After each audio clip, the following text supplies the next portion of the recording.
Oh.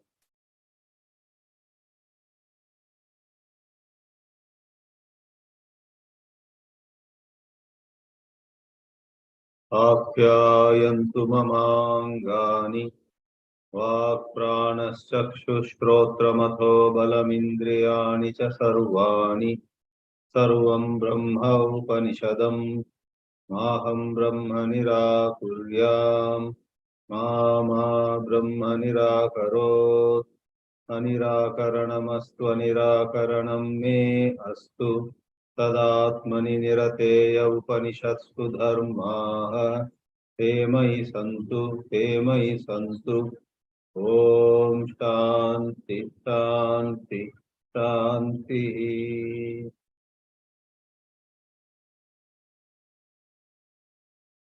In this 43rd class on the Chāndogya Upanishad, we are at the end of the 7th chapter, which is 26th section in the chapter. We have, I'm sure, enjoyed the very interesting dialogue between Nārada and Sanat-kumāra. Though Nārada had mastered a number of subjects, he was not at peace. He felt inadequate. He felt incomplete. He felt something was missing in life. And therefore, he was in sorrow. Shochami, he said. And he also said that he had heard those who know the self go beyond sorrow. Tarati shokam atmavitu. And therefore he understood he was not an atmavit, a knower of the pure self. That's how it all began. And Sanat-kumāra, as we saw, holding Narada's hand as though guided the Rishi, the Devarshi, through a number of interesting themes. He took Narada through discovering more and more hidden layers in human personality. How you and I may come upon such possibilities within us. In a manner of saying, it could be called as awakening of intelligence. More intelligent a human being is, more he or she, on one hand, understands life, on the other, deals with situations in extraordinary ways. Therefore, starting with Nama and going deeper and deeper, we went up to Prana. Namadi Prananta Panchadasha Upasyani. They were all for Upasana. And then another 7 factors Sanat-kumāra gave to Nārada, which facilitate the ultimate insight of Atma-jnana. If the first 15 factors bring someone's personality to its zenith, to its highest perfection within the domain of duality, the other 7 factors, starting with Satyam, going further to Vijnanam, Matihi, Shraddha, Nishta, Kriti, Sukham, and up to Sukham. Satyam to Sukham, 7. Those 7 facilitate the insight into Bhūma. If you add Bhūma also in the list of topics that were covered in this chapter, it becomes 15 plus 7 plus 1. 23 factors in all. So here we are in the last section of the 7th chapter of Chāndogya Upanishad, and there are 2 mantras only in this 26th khanda.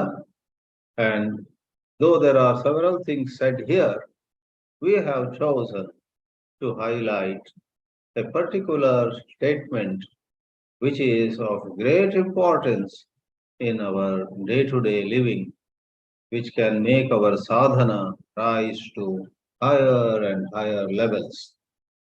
And that statement is Ahara Shuddhau Sattva Shuddhi.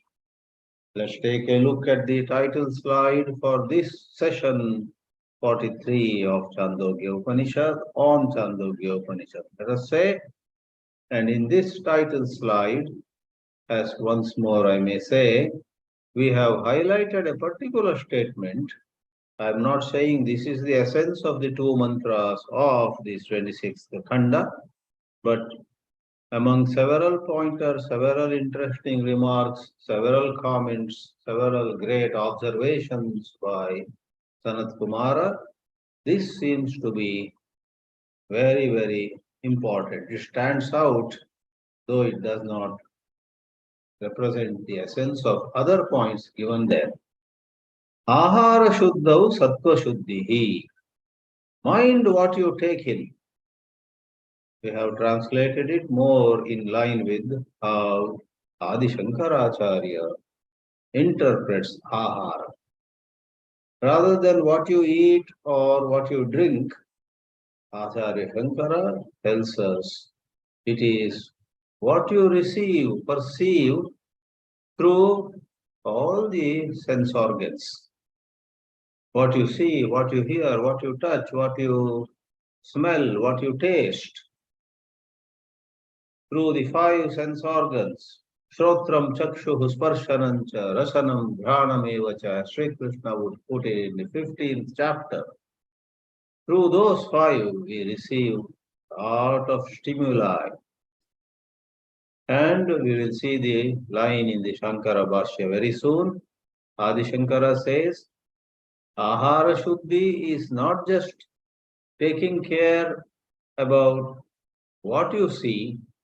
In fact, more than what you see, it is important how you see. Sri Ramakrishna was passing through a narrow street in Kolkata, and he was looking left, looking right, looking up. From some balconies of some small houses, there were some women who were stretching their hands and making some gestures as though inviting him. He did not realize that they were going that afternoon or evening through a what they call red light area. There were prostitutes in that area. Now, if you give a narrow interpretation to Ahara Shuddhi, don't see a prostitute, don't see gold, don't see good food, don't all this. What to see, what to not see becomes the interpretation. But Sri Ramakrishna saw a prostitute, and then even as his disciples who were taking him were regretting, oh, why did we bring our master through this road? This is not a good area. He was not affected. He said, whoa, I see Mother Kali here also. That is the ultimate.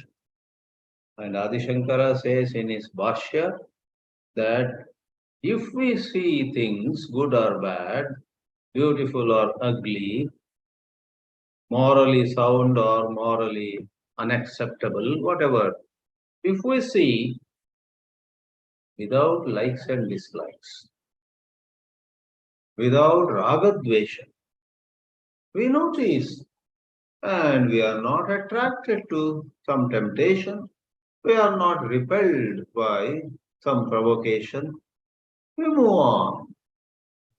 He says, then there is ahara shuddhi. So wonderful for Adi Shankara to say that, because how long can you and I ensure that wrong things don't come before our eyes, wrong things don't come to our ears? It's just impossible. As we move around, as we go here and there, all sorts of good and bad things surround us, come before us. Therefore, as we grow in spirituality, we develop the skill of not getting attached, not getting averse. We know what everything is, we put it in its proper place and we move on. Sri Ramakrishna set such a wonderful example, and his disciple Swami Vivekananda also was amazing. In a well-known instance that is quoted on many platforms, it is said that an English woman or an American woman who perhaps was in her young years, she was so charmed by Vivekananda, and she said, "Why not you and I marry?"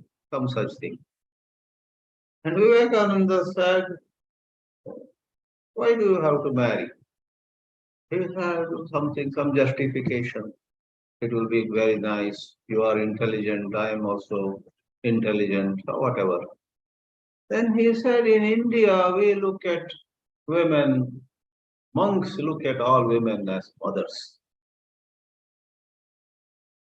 So he saw a very pretty woman, presumably, but he was seeing it from a proper sadhu's angle of view. That is ahara shuddhi. So when we hear things without getting caught in them, nowadays I must give the example. We watch some video, we watch some message, we read some message on WhatsApp. No harm if you see something vulgar, something horrendous, some violence, and all sorts of things come these days on WhatsApp.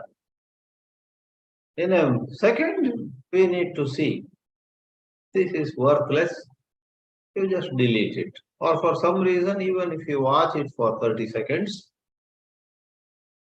do not get affected. After 30 seconds, you are convinced that this is utterly useless to me. Delete it. So, ahara shuddhi is not just controlling the world outside, but more than that, controlling the perceiving mind. And this powerful statement says, sattva shuddhi. As we learn this skill and we move through life, our sattva here means antakarana. Our antakarana becomes purer and purer, fit enough to receive the liberating insight. Thus, we have culled this line from the two mantras. This happens to be in the second mantra, not 12, 726, 2. There are only two mantras in the 26th khanda. Pure food leads to a pure mind. Now let's get down to the actual two mantras, which are indeed very inspiring, and there is certainly certain literary beauty about the Upanishad mantras. In a hasty way, if we look at this mantra, there seems to be repetition.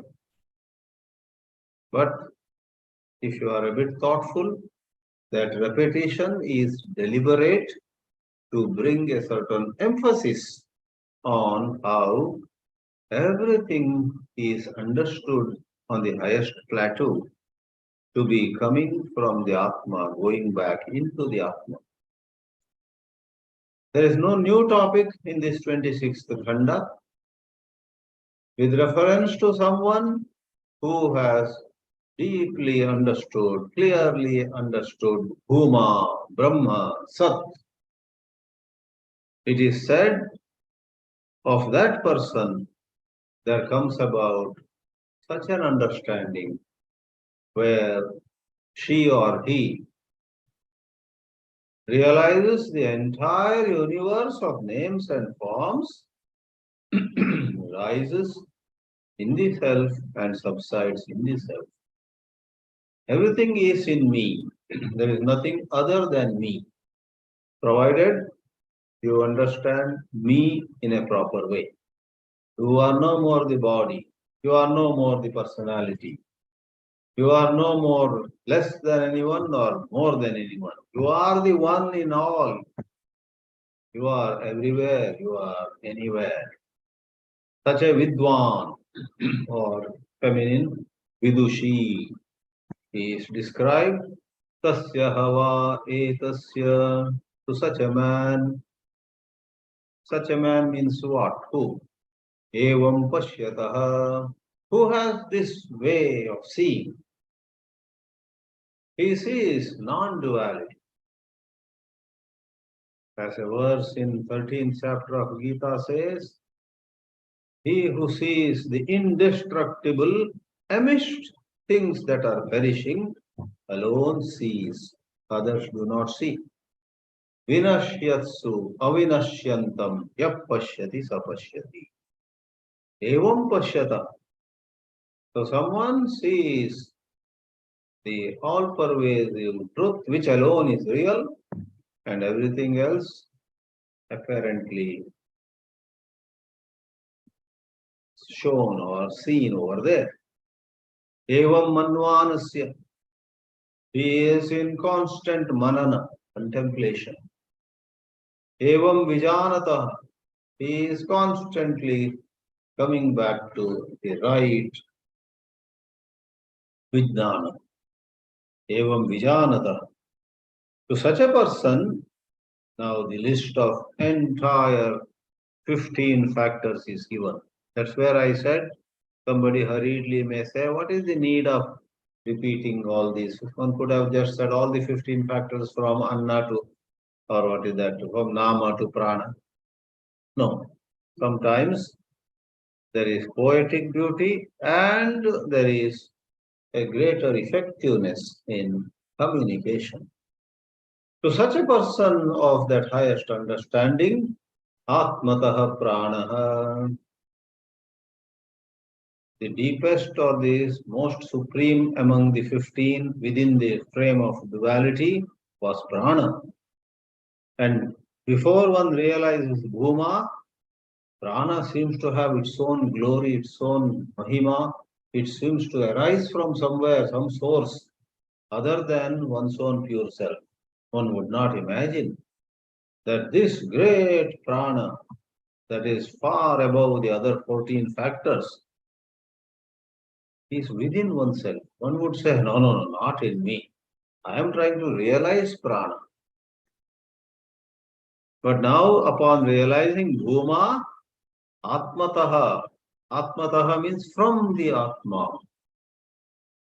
That's how Sri Krishna in the chapter 15 says, everything comes from me, everything goes into me. Vedanta krit veda videva chaham. Mattaha smritihi jnanam apohanancha. Everything is from me, Lord Krishna says. So from the Atma arises prana, not from some other place. When you live in a worldly context, you get often flabbergasted. You come to know that some laboratory in Hyderabad has discovered something. You are working at a laboratory, let's say in Bombay, Mumbai, and you say, oh my God, they have gone way ahead. And in the last 3 years, our laboratory hasn't produced anything. That is that worldly idea of I belong to this lab and there they belong to that lab. This is mine, that is theirs. But someone who has reached the level of bhūma, the discoveries in Hyderabad or discovery in Cambridge, the discovery in MIT, the discovery in some factory in Europe or Japan or Australia or wherever, Africa included. One is in an extraordinary understanding. All that is within me. I am that all-pervasive awareness. No joke or no fantasy. That's the truth. Atmataha Asha. So earlier from Nama, one went all the way to Prana. Now you see from Prana, one is going backwards. Prana, Asha, Smaraha, Akashaha, Tejaha, Apaha. In between, Avirbhava, Tirobhava is added. Avirbhava is all of them coming into being. Tirobhava is vanishing. Then going further in that list, Annam, Balam, Vijnanam, Dhyanam, Chittam, Sankalpaha, Manaha, Vak, Nama. Nama was the first among the 15, the grossest. Prana was the last, the subtlest. All of them Atmataha.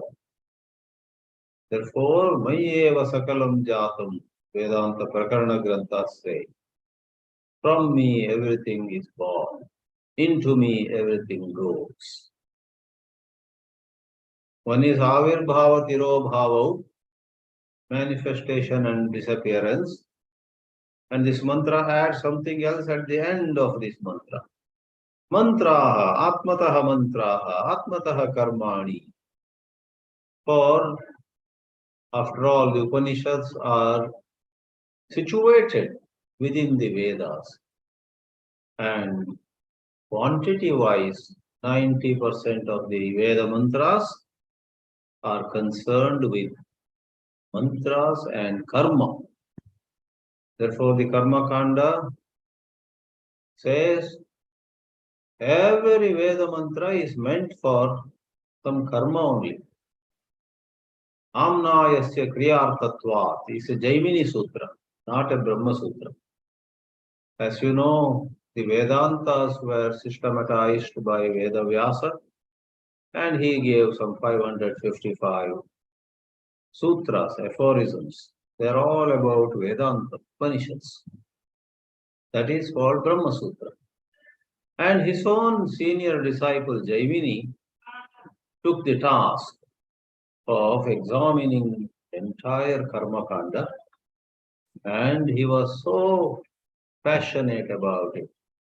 He said every Veda mantra has to have a connection with some karma. Kriya means karma. Amnayasya kriyartatvat. So we carefully say that is true for Karma Kanda. In the case of Upanishads, Upanishads also have mantras. Upanishads also have amnayas. Amnaya means mantra. There it is not kriyartatvat.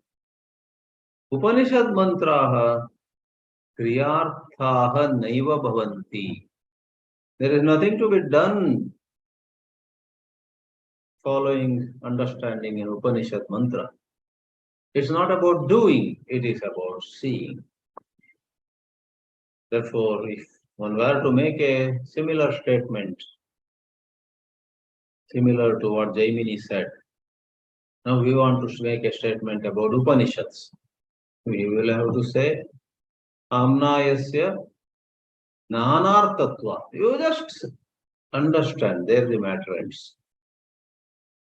You just understand that what is frightening you at a distance is not a snake. See properly with some light thrown upon that. You see it's a rope. Just understand it's a rope. So even after understanding it's a rope, should I go run and bring a stick to beat it up? Oh, why do you want to beat a rope?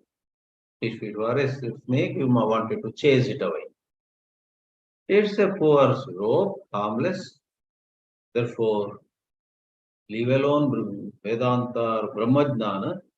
In lot of matters in daily life also, you and I need just right seeing. We see things rightly, the problem is solved. So in view of the large bulk of Veda mantras being devoted to or revolving around karma, the mantra here says, when you are enlightened, when you are clear about bhuma, you do see in the world people are attached to karma. Agnihotra, this yajna, that yaga, this rituals. See them all. And you see all of them arise in the Atma, they vanish into the Atma. Mantras are recited and mantras subside. Atmataha eva idam sarvam. Everything is from Atma. Atmataha is Panchami Vibhakti.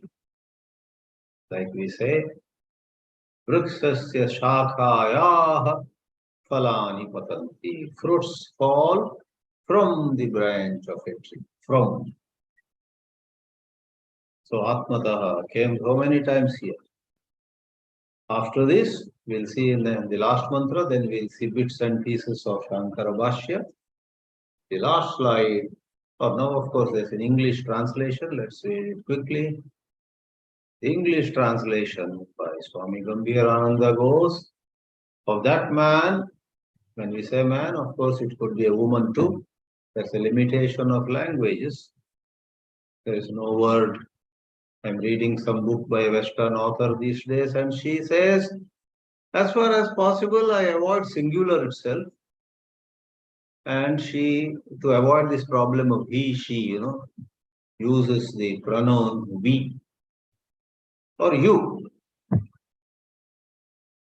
So when you use the plural you or you use the plural we, the gender becomes a non-issue.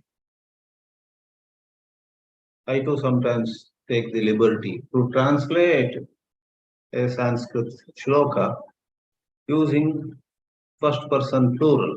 Like here, for example, of those people who see thus, who reflect thus, who realize thus, there is no man or woman issue here. Of those people. Or if we say, if we see this way, if we reflect this way, if we realize this way,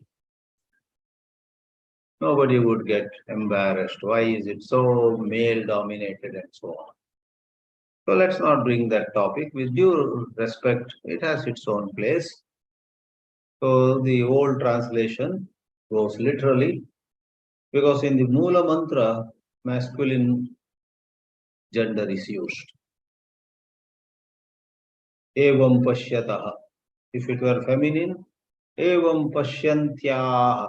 Because pashyanti would be someone, a lady who sees of hers. Pashyantyaha.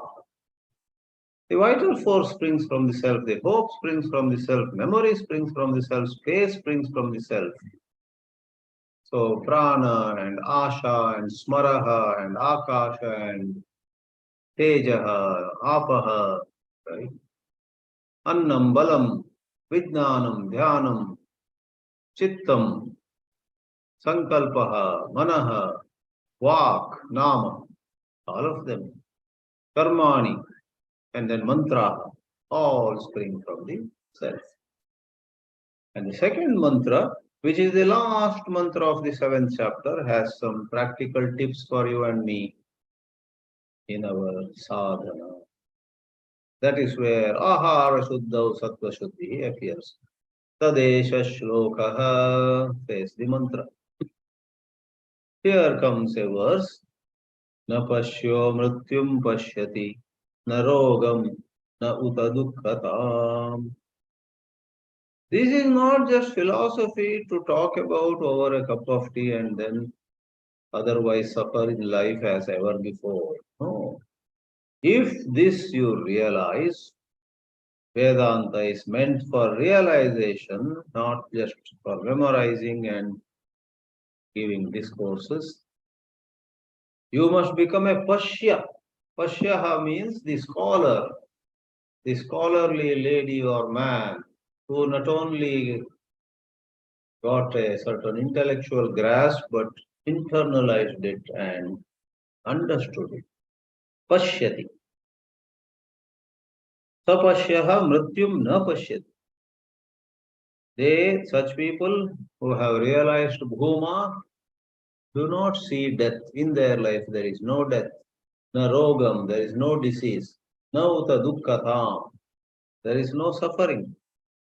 Sarvam hapashya pashyati sarvam apnoti sarvashaha iti.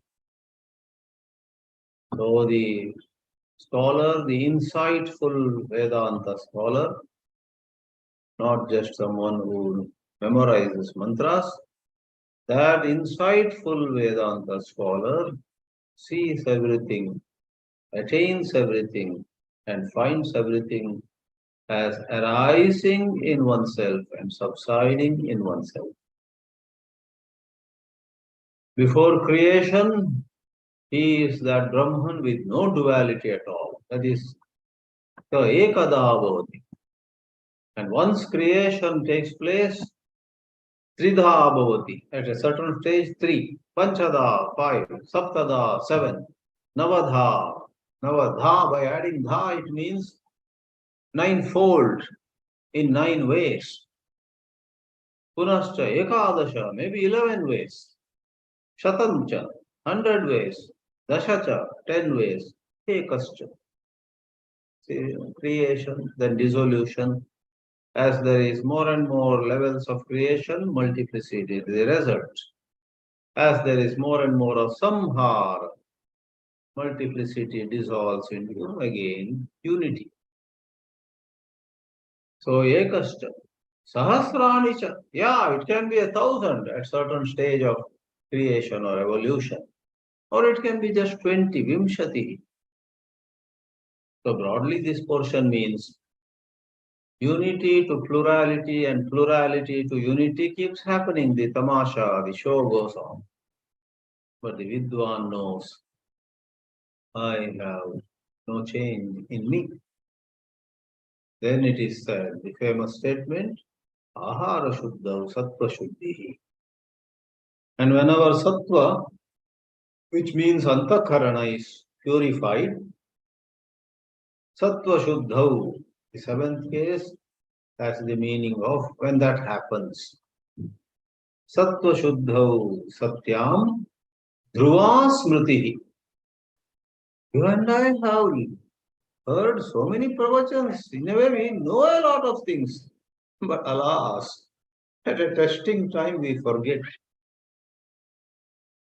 But when the antakarana is pure, that won't happen. Very steady memory of what is right, what is wrong, what is the true nature of something and what is false appearance, which we had sort of appreciated in some satsanga. Ah, yeah, this is right. I now understood. But on your way home, something distracts you, smriti bhramsha. Sri Krishna says in 2nd chapter, smriti bhramshat buddhinashat pranashyati. And you and I lose memory of shastrartha, memory of shastra sandesha, memory of the truth revealed by great scriptures. If you forget somebody's name, if you forget somebody's face, if you forget some phone number, even if you forget the way to go back home one day when you had gone to the market, not a very big issue. Hold on, sit for some time, take a glass of water, the memory may come. Or somebody recognizes you and asks you in the town, hey, why are you here? It's so late in the night. And then you say, good, you seem to know me. Can you guide me to my house? And that fellow laughs. You forgot your home? Come, I'll take you. Something will happen. There are police, there are so many help. So, things of the worldly life, suppose you and I forget.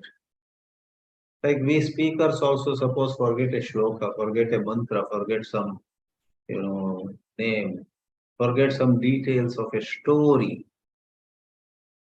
Last month while speaking in Bangalore, I said in a Kannada talk that Rishi was meditating in the forest and Raja Parikshit came and in Pramad, in some carelessness, he put a dead snake upon the neck of the Rishi and then laughed and walked away.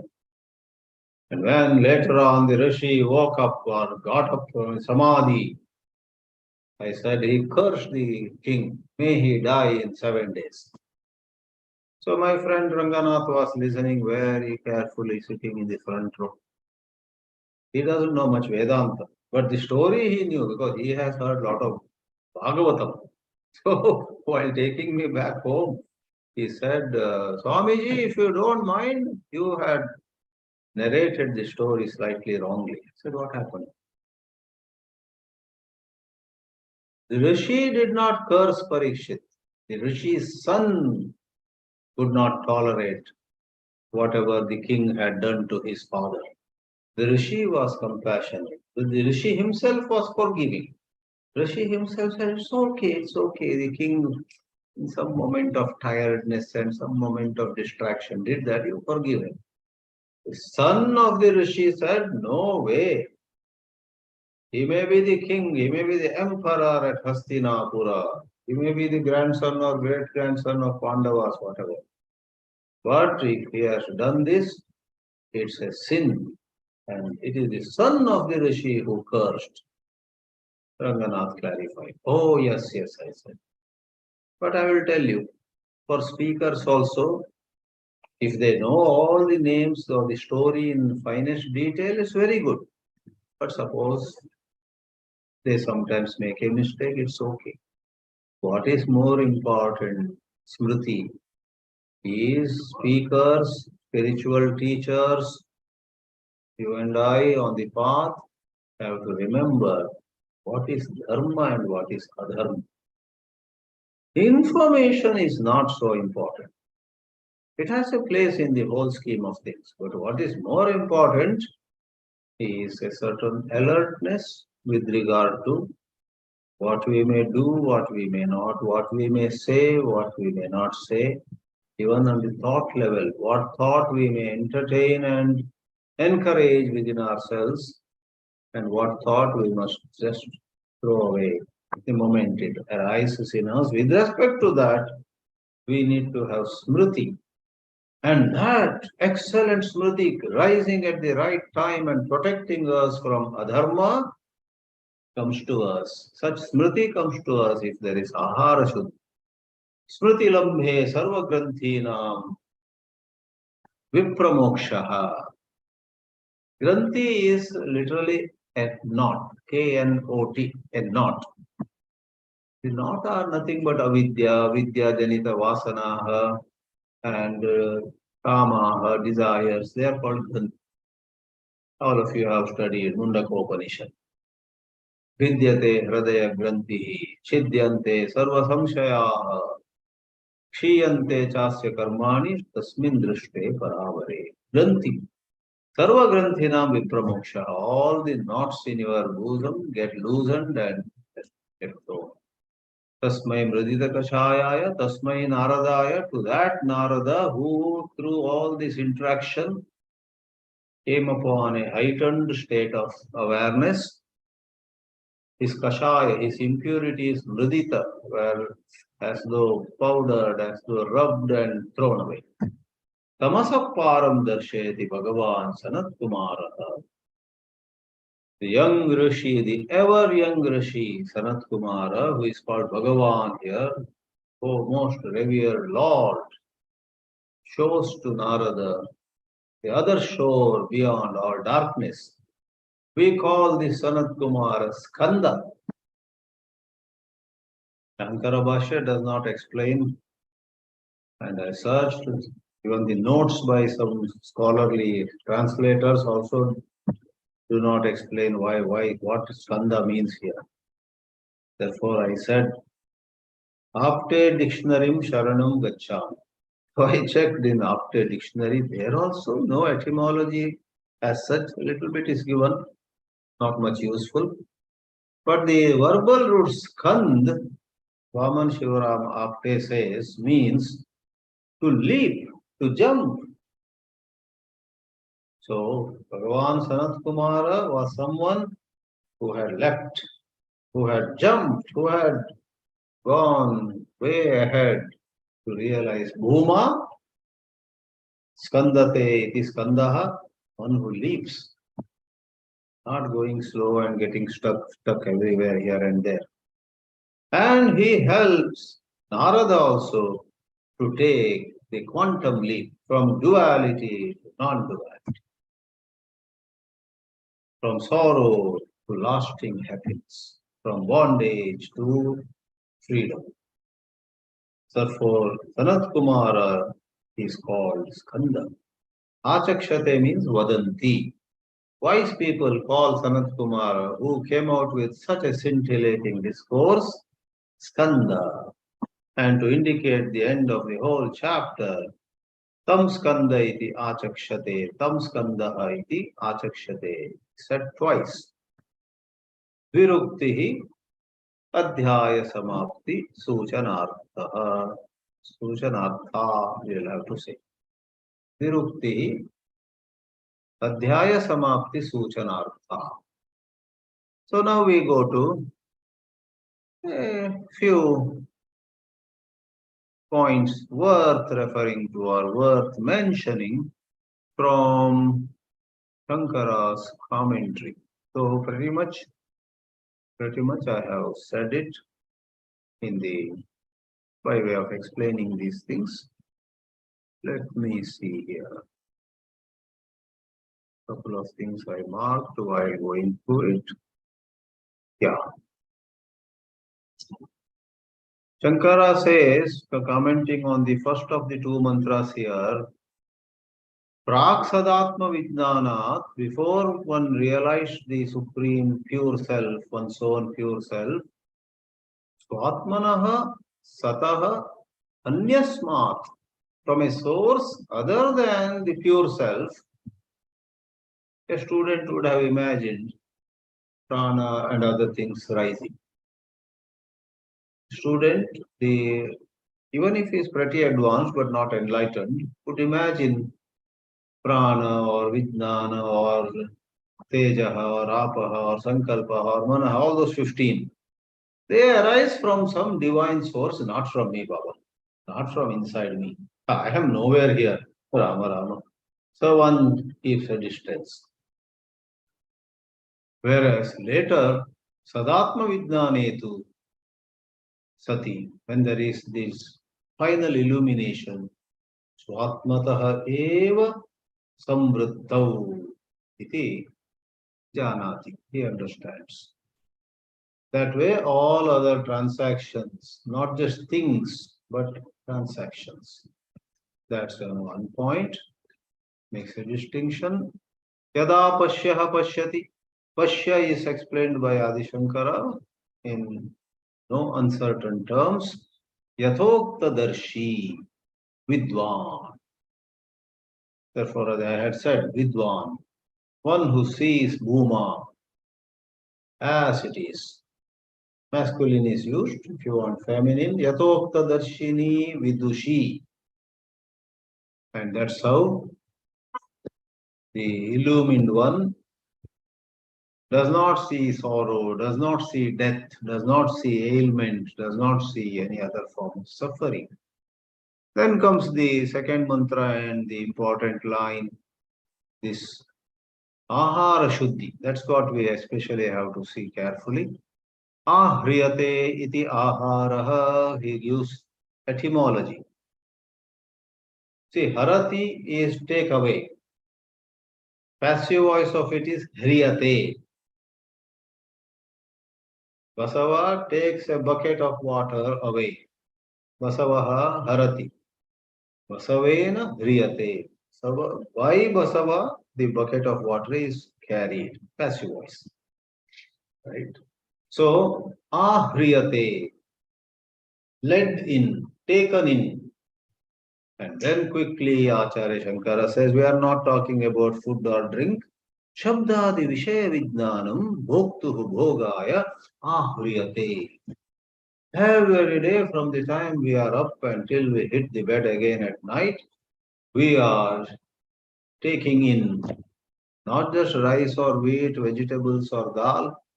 We are taking in Shabda, sounds, Sparsha, touch, Rupa, Rasa, Gandha. Tasya Visayopalabdhi Lakshanasya Vijnanasya Shuddhi Ahara Shuddhi. In that process, there is a purification possible. That is meant here. What is the purification? Raga, Dvesha, Moha, Doshaihi, Asamsprishtam, Vishaya Vijnanam.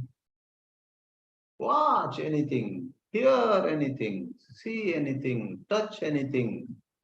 Doesn't matter. Ensure that you don't let your raga and dvesha to come up in the matter. Move on as though you did not see anything.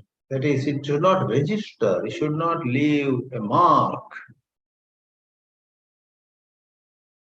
That is ahara shuddhi. And then he says, if that happens, so, dhruva smriti, first of all, sattva shuddhi, that is sattvasya shuddhi, antakaranasya nairmalyam, nirmalata. And then dhruva smriti, avichinna smriti. Therefore, in Bhaja Govindam it is said, isn't it? Yogaratova, bhogaratova. Maybe this illumined lady is amidst yogis doing meditation, etc. Another day she is amidst bhogis. People are eating, drinking, enjoying, merrymaking. She spends half an hour with them, but she does not allow her mind to be disturbed. So, avichinna smriti. Yogarato va, bhogarato va, sangarato va, sangavihina, yasya brahmani ramate chittam, nandati nandati nandatyeva. All of you know that Bhaja Govindam shloka. Tasyancha labdhayam smriti lambhe sati. Labdhayam goes with smritau or smrityam. Smriti lambe sati. Sarvesham avidyakrita anartapasha rupanam. Aneka janmantara anubhava bhavana katini kritanam. The expressions are wonderful.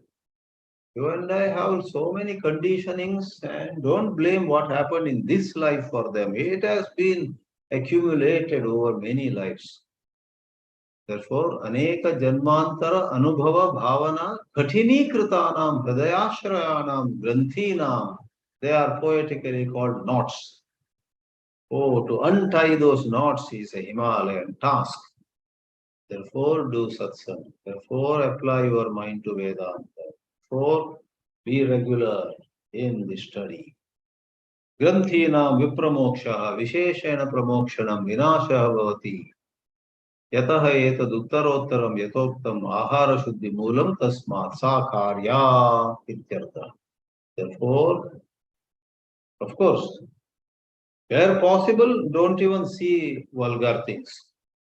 But where you did not expect something came before you, immediately use your special skill not to get caught in it, not get involved at all. In this way, mridita kashayaya, impurities. Kashaya is impurity. And one nice expression Shankara says there is, how does our impurity go? Jnana vairagya abhyasa rupaksharena. He mentions two things, jnana and vairagya. Again and again, study and gain jnana. Study or contemplate. And in number of real life situations, practice vairagya. Small victories lead to big victories. So we are coming to the end of this webinar now. Not webinar, this is the online class. Shankaracharya says here, Jnana vairagya abhyasa rupakshārena kshālitaha mriditaha vinashitaha yasya Nāradasya tasya tasmai tamasaparam darshayati Sanat-kumāra Bhagavan. Then there is also a definition of Bhagavan in this portion of Shankara Bhashya. Bhagavan means from Vishnu Purana, there is a shloka who is called Bhagavan. Utpattim pralayam chaiva bhutanam agatim gatim vetti vidyam avidyancha savachyo Bhagavaniti. And Lord Sanat-kumāra deserves to be called Bhagavan. And this Bhagavan Sanat-kumāra, we all now honor, we respect him, calling him Skanda. Skandaha iti achakshate tadvidaha dvirvachanam. I said dvirukti, dvirvachanam. Dvirvachanam adhyaya parisamaptyartham. In this way, the 7th chapter of Chāndogya Upanishad, the 26th khanda therein, comes to an end. And next Friday we will open the last and 8th chapter of this grand Upanishad. Om Namah Paramarashibhyo, Namah Paramarashibhyaha.